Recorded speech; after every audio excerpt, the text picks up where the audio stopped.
Olá, meus queridos, tudo bom com vocês? Bem-vindos então à nossa aula de Geografia. Estamos na aula do sexto ano, aula de número 52. Eu sou a professora Flaviane e não deixem de ter em mãos os seus materiais, como eu sempre peço para vocês, né? Caderno, caneta, lápis, borracha, tudo o que for necessário para que vocês façam suas anotações, que vai ajudá-los mais tarde a responder as atividades e a fixar também melhor o conteúdo. Então não deixem de ter em mãos, porque faz parte da nossa aula e vamos começar então. Hoje é a nossa segunda aula em relação aos climas da Terra. Então o objetivo é classificar os tipos de clima presentes no planeta Terra. Na aula passada nós vimos, algumas situações ali climáticas, alguns tipos climáticos que nós temos, e hoje a gente vai dar continuidade então aos tipos que nós podemos encontrar ao longo do globo. Mais uma vez eu peço para vocês, precisa fazer o paralelo com as aulas de antes, que a gente já tinha visto em relação à incidência solar, aos elementos e fatores do clima. Então, prestem atenção nisso para que vocês entendam a ocorrência dos climas nesses locais que a gente vai estar apontando aqui. Então, o clima mediterrâneo ocorre principalmente nas regiões próximas ao mar Mediterrâneo, no sul da Europa e no norte da África. Mas ele pode ser encontrado também no sul do continente africano, na costa oeste dos Estados Unidos e no sul da Austrália. Então, esse clima é bem mais específico. Lembrando também que a gente está falando dos climas com relação à classificação do Köppen. Por isso, esse clima mediterrâneo é caracterizado pela grande influência da maritimidade. Então, quando nós temos a maritimidade, nós temos um clima mais úmido, né? Então, a incidência ali do mar sobre o clima vai ser maior. Então, esse clima vai apresentar duas estações bem definidas: verão quente e seco e o inverno chuvoso e menos quente. Atentem aqui que não é um inverno frio, é só menos quente. É propício à agricultura, favorecendo alguns tipos de cultivo, como de azeitonas, por exemplo. As médias de temperatura são similares ali ao do clima tropical, mas a quantidade de chuvas é um pouco menor aqui no clima mediterrâneo. Então, é um clima que vai ser mais quente e úmido devido à incidência da maritimidade e da localização dele. Aqui, ó, onde nós temos áreas com o clima mediterrâneo, então, aqui a África e Europa, aqui nos Estados Unidos, Austrália, né, e aqui bem na pontinha aqui, no norte da África, né, que nós tínhamos visto. Então, são essas áreas aqui que nós temos a incidência do clima mediterrâneo. O clima semiárido. A principal característica desse clima é a baixa precipitação e ela vai ser mal distribuída ao longo do ano todo. Então, pouca incidência de chuva. Então, é um clima que já é seco, e não é um clima úmido. Localiza-se nas bordas de desertos, né, o deserto da América do Norte, da América do Sul, da Austrália, da África. Então, essas regiões contêm, né, desertos, então existe a incidência desse tipo de clima. Também aqui na região nordeste do Brasil, ele se apresenta, embora não esteja próxima, né, de um deserto, ali a região nordeste do Brasil, também possui esse clima em virtude da baixa umidade existente na região. Então, já é um clima seco, não é úmido.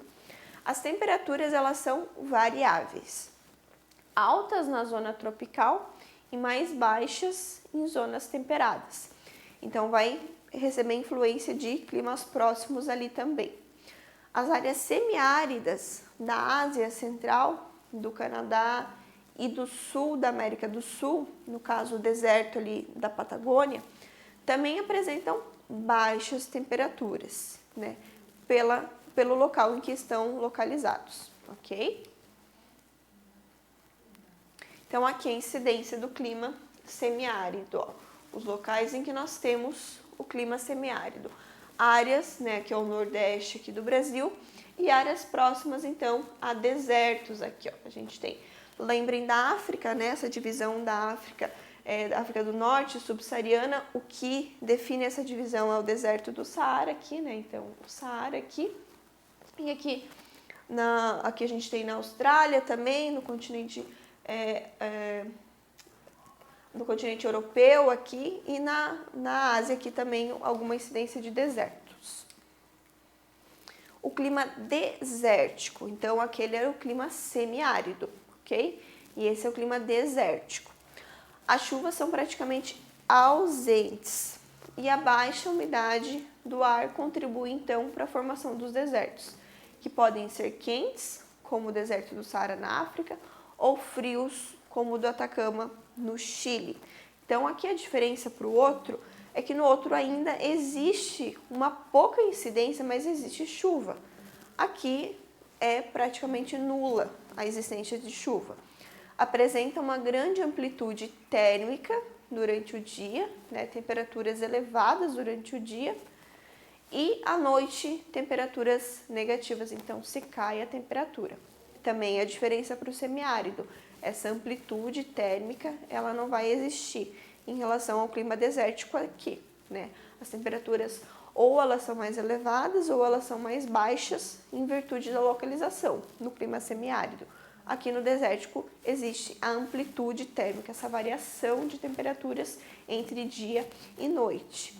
Então, a baixa umidade, chuvas escassas e irregulares, os índices de chuva ali são inferiores a 250 milímetros por ano, tá? Então, as chuvas são quase nulas aqui no clima desértico.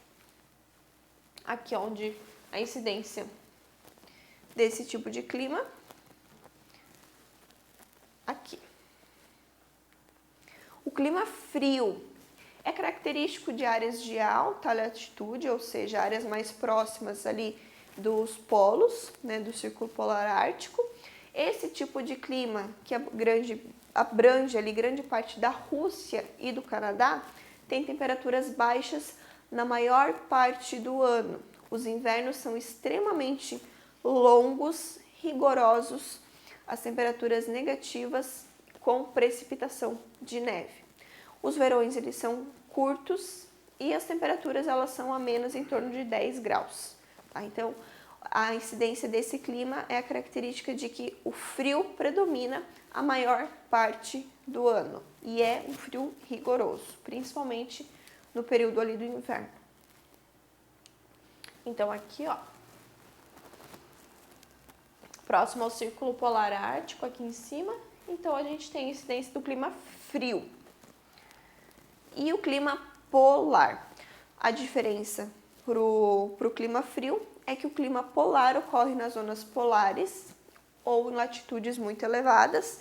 Então, ele vai ser próximo aqui dessas regiões que nós já vimos, e envolve também os polos, ok? Então, Polo Norte, Polo Sul ali. Apresenta temperaturas baixas e a precipitação, as chuvas, vão ser em forma de neve durante o ano todo. As médias ali podem ser negativas. Uma grande variação na duração do dia e da noite e baixa umidade, devido ao frio ali, né? Então, a variação de dia e noite, ela ocorre de forma mais intensa, né? Ocorre na Antártida, na Groenlândia, na Sibéria, no norte do Alasca, no extremo norte do Canadá e em parte da Islândia. Então, são áreas bem próximas de polos. O que a gente tem aqui? Essas áreas, elas são pouco habitadas, né? Devido a essa condição rigorosa, esse frio extremo que é presente durante o ano inteiro. Pois a agricultura e as atividades cotidianas, elas são dificultadas então pela presença, né, da neve e do frio. Então, são regiões pouco habitadas. E as pessoas que ali habitam são adaptadas a essas condições extremas ali do frio. Então, aqui a incidência do clima polar, ó, nos polos, né, e regiões próximas aos polos. Frio de montanha.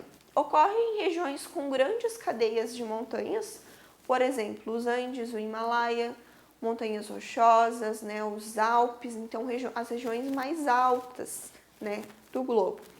É determinado pela altitude, pode ser encontrado em diferentes zonas climáticas, então os climas ao entorno, eles podem variar. Nós estamos falando de pontos específicos, né, que são esses pontos mais altos da Terra aqui. E o que tem em torno, o clima varia. Pode ser encontrado em diferentes zonas climáticas, então, mesmo entre os trópicos. Por quê? Quanto maior a altitude, menor a temperatura, tá? Então, o frio de montanha, ele é pontual, é bem no topo, né, das montanhas ali mesmo. É marcado pelas temperaturas baixas o ano todo e a presença de neve eterna, ou seja, essa neve nunca vai derreter. Essa neve que tem nos picos desses locais mais altos, essa neve nunca derrete, uma neve eterna. Em função do ar rarefeito e das baixas temperaturas, essas regiões, né, de frio de montanha apresentam uma reduzida população, tanto de plantas, de animais, quanto de seres humanos. Essa dificuldade, o ar rarefeito, essa dificuldade da presença do ar ali, o ar fica mais pesado para que você respire, é muito mais difícil, né? Então, por isso, são regiões pouco habitadas.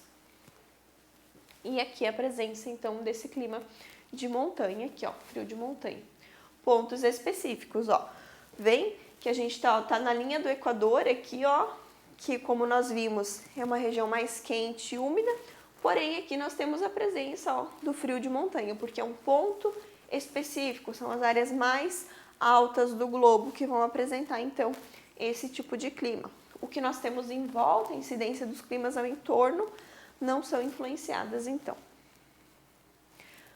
E por último, a gente vai conversar então um pouco sobre o clima e a sociedade, essa influência do clima sobre a sociedade e as atividades humanas.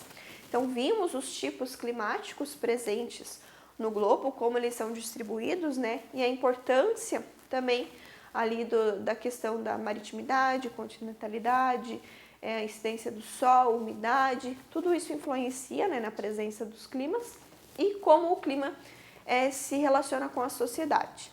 O clima e as suas variações exercem grande influência sobre nós, né, como sociedade. O impacto do clima e dessas variações sobre a sociedade pode ser positivo ou pode ser negativo, né? Por exemplo, na região ali do norte da África, do Nilo, né, a gente tem pontos ali em que o clima ajuda, né, pela presença ali da água ou não, e outras regiões ali da África, por exemplo, desérticas, o clima já não vai ajudar em relação a isso. A vulnerabilidade é a medida pela qual uma sociedade é suscetível a sofrer por causas climáticas. Então, quão vulnerável está aquela sociedade com relação às condições do clima. Em geral, uma sociedade ela pode ser mais vulnerável quanto mais sua atividade econômica depender dos fatores de produção sensíveis ao clima. Então, quanto mais dependência do clima, mais aquela atividade econômica está vulnerável. E se acontece alguma grande catástrofe climática, acontece alguma grande variação climática, a questão econômica, então, ela vai sofrer pontos negativos ali.